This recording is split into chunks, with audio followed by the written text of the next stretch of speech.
An absolute travesty happened this past weekend. Today I'm going to share with all of you guys the CoD community reactions to the H2 player mod being officially shut down and cease and desisted by Activision. In case you guys don't know what this mod was, it was an MW2 mod which also required a purchase of Modern Warfare Remastered put on, and it was called the H2 mod. This was teased for months and months and months up until one day before its release and launch, where Activision decided to strike it all down. Ironically timed, by the way, was Modern Warfare Remastered also being on sale during pretty much this entire time, where the hype was being built around this H2 mod, which required a purchase of Modern Warfare Remastered. Of course, sales jumped in that game as people were excited to jump into this mod, and well, Activision ruined the party.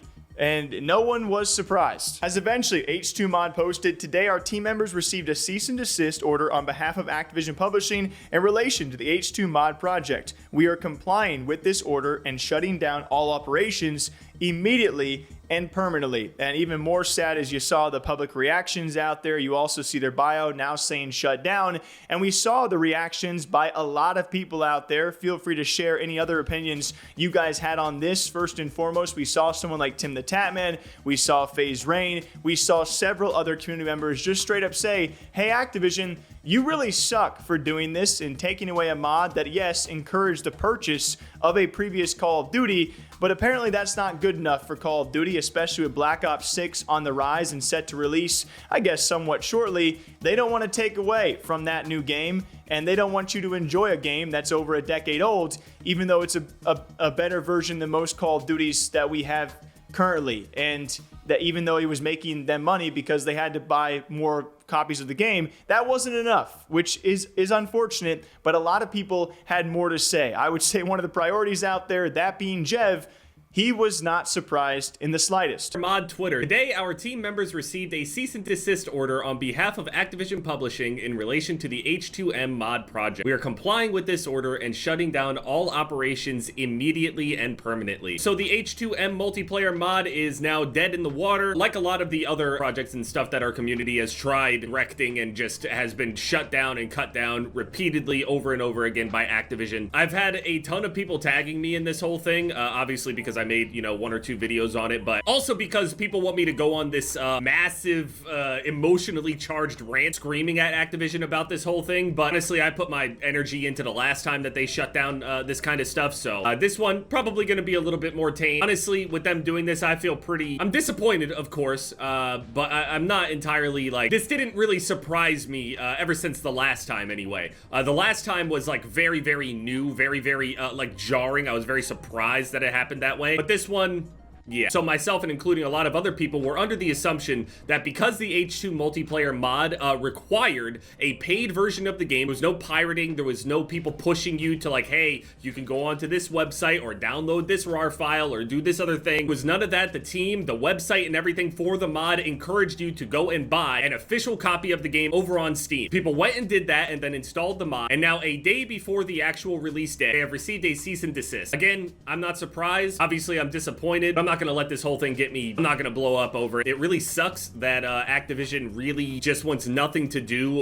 or have any kind of relationship with the modding community or really the community in a more direct sense. This is just kind of how things are. Just because that's how things are doesn't mean that it makes it right. I think they're wrong for this. I think this is super underhanded. I think it's incredibly greedy. And ultimately, if you did buy the game and you have less than 2 hours or something, you can refund it. I unfortunately can't because I was playing a bunch, but if you have under 2 hours, you should definitely refund, because I have to say this as well. The official versions of these older Call of Duty, specifically, especially over on Steam, are not safe to play. They are not safe. Activision does. Then we also had someone like Nickmercs give his short chirps on the situation as well. Rain, congratulations. You think you got a fucking magic ball? You're not intelligent. You're just fucking miserable. Yes, we saw multiple mods get shut down, but there are also some other mods that I'm even afraid to mention by name at this point that are still going. But me personally, I can't even play or make videos on this shit. I mentioned this. And on top of that, games like GTA, there's a bunch of them have thrived off of mods in their game. So,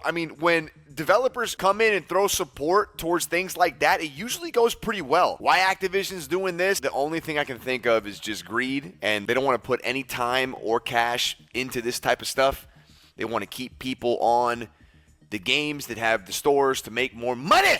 And then OpTic Hex, live on stream, by the way, in front of tens of thousands as they found out this breaking news. Here's what OpTic Hex had to say. It's like they can't get out of their own way to allow for a community to be passionate about a game that they all fell in love for. Now, I would understand if these mod people were charging people to get in there. I understand if these mod people were charging for skins that they make, that they collect money on. I understand all that, but if it's just a simple mod that increases the quality of the movement and of the visuals of said game, which no one is currently playing because it's so old, then why interfere at that level? Don't you got bigger things to fucking worry about? And the absolutely beautiful thing about this community is that was far from just those names, right? We had all of FaZe Clan. We pretty much had all of OpTic, which is, you know, definitely a huge thing as they directly are adding Activision to stop doing this. You had people like Jeb, you had Nickmercs, you had Timthetatman. Again, every single FaZe member that you can think of, and most of the Call of Duty community at some point or another was giving their opinions on this. We even had FaZe Clan have a call to Activision to reverse their decision, which, I mean, it probably won't work, but it is cool. I mean, you know something's awry when even Banks is saying, like, hey, when you and me are agreeing, then something is certainly wrong. As we've had our back and forth lately, he thinks I hate FaZe because FaZe had a lot of drama. Regardless, covering a great thing that FaZe is doing here is calling out Activision, which they should be. Like, everyone's been trying to make a stand for years. The stands never work, but at least we're still trying. As FaZe Clan stated, we are begging that you guys reconsider this decision at Activision. To be clear, we have zero involvement in this project outside of being massive fans. We were excited to produce an Illcams on the H2 mod. Their team made it a requirement to purchase the original MW2 remastered published by you guys. An excellent asset onboard users and players to your product. This is harmless fun and community building, something we feel Call of Duty desperately needs. Please do the right thing and let the kids play their game. And finally, this leading to a lot of speculation as to the exact reason why Activision would shut something like this down. And I think at the end of the day, it just comes to the numbers, right? Maybe they see something that we don't see, although we might see tens of thousands of people purchasing an old Call of Duty that has not been played in a long freaking time, and obviously might swell the numbers to Black Ops 6. Like, that's what I think about. I think it makes logistical sense. Maybe they just see the bottom line of, we don't want other people playing titles that we don't really have the full control on, and that's not our game in a sense, right? And maybe when it comes to Black Ops 6, they want full focus on that, and if we're having too good of a time on this, they're like, no, this is new, you buy again, and then we make next year, you buy again, okay?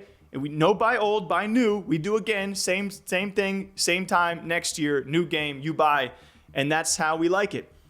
And that sucks sometimes. But regardless, it is still very cool to see all the people out there standing up, and it sucks. And I'm sure there are even Activision employees who see this and go, yeah, it's a bit scummy, especially when it comes to a Steam sale that seemed to be done around the same time, conveniently.